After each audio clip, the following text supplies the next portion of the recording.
نبی کریم صلی اللہ علیہ وسلم کا ارشاد ہے کہ جو شخص قصداً یعنی بلا کسی شرعی عذر کے ایک دن بھی رمضان کے روزے کو افطار کر دے، غیر رمضان کا روزہ چاہے تمام عمر کے روزے رکھے، اس کا بدل نہیں ہو سکتا۔ فائدہ: بعض علماء کا مذہب، جن میں حضرت علی کرم اللہ وجہہ وغیرہ حضرات بھی ہیں، اس حدیث کی بنا پر یہ ہے کہ جس نے رمضان المبارک کے روزے کو بلا وجہ کھو دیا، اس کی قضا ہو ہی نہیں سکتی، چاہے عمر بھر روزے رکھتا رہے۔ مگر جمہور فقہ کے نزدیک اگر رمضان کا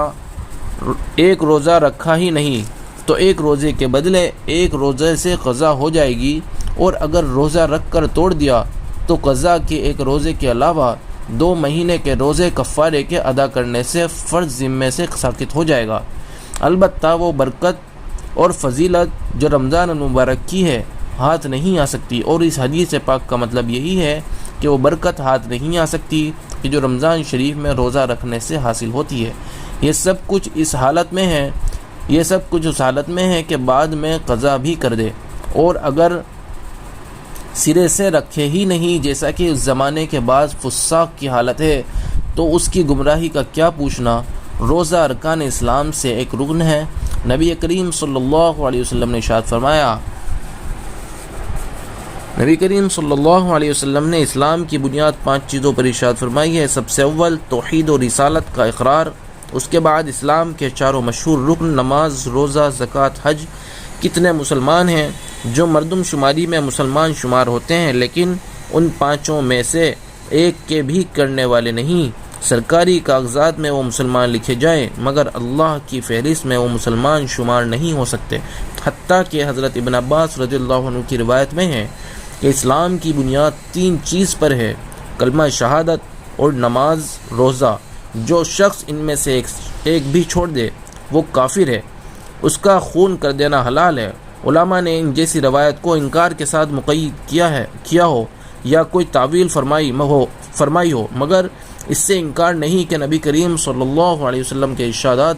ایسے لوگوں کے بارے میں سخت سے سخت وارد ہوئے ہیں۔ فرائض کے ادا کرنے میں کوتاہی کرنے والوں کو اللہ کے قہر سے بہت ہی زیادہ ڈرنے کی ضرورت ہے کہ موت سے کسی کو چارہ نہیں۔ دنیا کی عیش و عشرت بہت جلد چھوٹنے والی چیز ہے، کارآمد چیز صرف اللہ کی اطاعت ہے۔ بہت سے جاہل تو اتنے ہی پر کفایت کرتے ہیں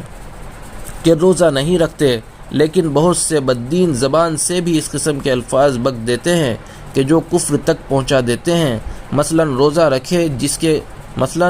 روزہ وہ رکھے جس کے گھر کھانے کو نہ ہو، یا ہمیں بھوکا مارنے سے اللہ کو کیا مل جاتا ہے، وغیرہ وغیرہ۔ اس قسم کے الفاظ سے بہت ہی زیادہ احتیاط کی ضرورت ہے، اور بہت غور و اہتمام سے ایک مسئلہ سمجھ لینا چاہیے کہ دین کی چھوٹی سی چھوٹی بات کا تمسخر اور مذاق اڑانا بھی کفر کا سبب ہوتا ہے۔ اگر کوئی شخص عمر بھر نماز نہ پڑھے، کبھی بھی روزہ نہ رکھے، اسی طرح اور کوئی فرض ادا نہ کرے، بشرطے کہ اس کا منکر نہ ہو، وہ کافر نہیں۔ جس فرض کو ادا نہیں کرتا اس کا گناہ ہوتا ہے، اور جو اعمال ادا کرتا ہے ان کا اجر ملتا ہے، لیکن دین کی کسی ادنی سے ادنی بات کا تمسخر بھی کفر ہے، اور بھی تمام عمر کے نماز، روزہ، نیک اعمال ضائع ہو جاتے ہیں۔ بہت زیادہ قابل لحاظ امر ہے، اس لیے روزے کے متعلق بھی کوئی لفظ ہرگز ایسا نہ کہے، اور اگر تمسخر وغیرہ نہ کرے تب بھی بغیر عذر افطار کرنے والا فاسق ہے۔ حتیٰ کہ فقہاء نے تصریح کی ہے کہ جو شخص رمضان میں علی اعلان بغیر عذر کے کھاوے اس کو قتل کیا جاوے، لیکن قتل پر اگر اسلامی حکومت نہ ہونے کی وجہ سے قدرت نہ ہو کہ کام امیر المؤمنین کا ہے، تو اس فرض سے کوئی بھی سبکدوش نہیں کہ اس کی اس ناپاک حرکت پر اظہار نفرت کرے، اور اس سے کم تو ایمان کا کوئی درجہ ہی نہیں کہ اس کو دل سے برا سمجھے کہ حق تعالی شانہ اپنے مطیع بندوں کے طفیل مجھے بھی نیک اعمال کی توفیق نصیب فرما دے کہ سب سے زیادہ کوتاہی کرنے والوں میں